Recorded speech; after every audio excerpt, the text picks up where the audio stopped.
है। सुन, वो बुजुर्ग फरमाते हैं कि मेरे मोहल्ले में एक शख्स कब्र खोदा करता था। एक दिन मैंने कहा, मुलाकात की उनसे, मैंने कहा बताओ तुमने इतनी कब्रें तैयार की हैं, क्या तुम्हें कभी कोई अजीब बात दिखाई दी? वो कहने लगे हाँ। कहा क्या? कहा एक दिन मैं कब्र खोदने के लिए गया, मैं चूंकि कब्रें खोद के उसका पैसा वसूल करता था, मैंने कब्र खोदना शुरू की, उससे तपिश आ रही थी।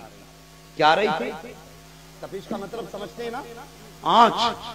कहते हैं आंच मिट्टी से आ रही थी। बोले मैंने समझा शायद ये सूरज की तपिश होगी।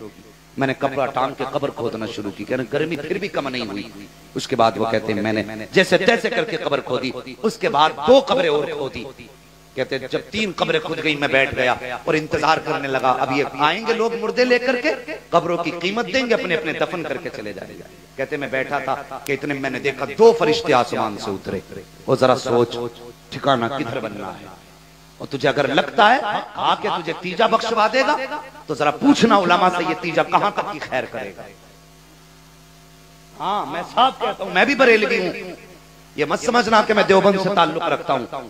मैं समझता हूं ककरा में मुझसे पक्का बरेलवी कोई नहीं होगा। मैं अपने ख्याल में अपने आप को ये सोचता हूं।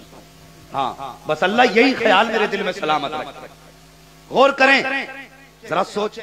वो कहने लगे मैं बैठा, कुछ देर गुजरी, 2 फरिश्ते उतरे और एक फरिश्ता कब्र के सरहाने खड़ा हुआ, दूसरा पाइती की जानिब, और खड़े होकर कहने लगा, एक ने कहा इसकी लंबाई चौड़ाई कितनी लिख दे? उसने कहा इसकी चौड़ाई 70 मील लिख दी जाए।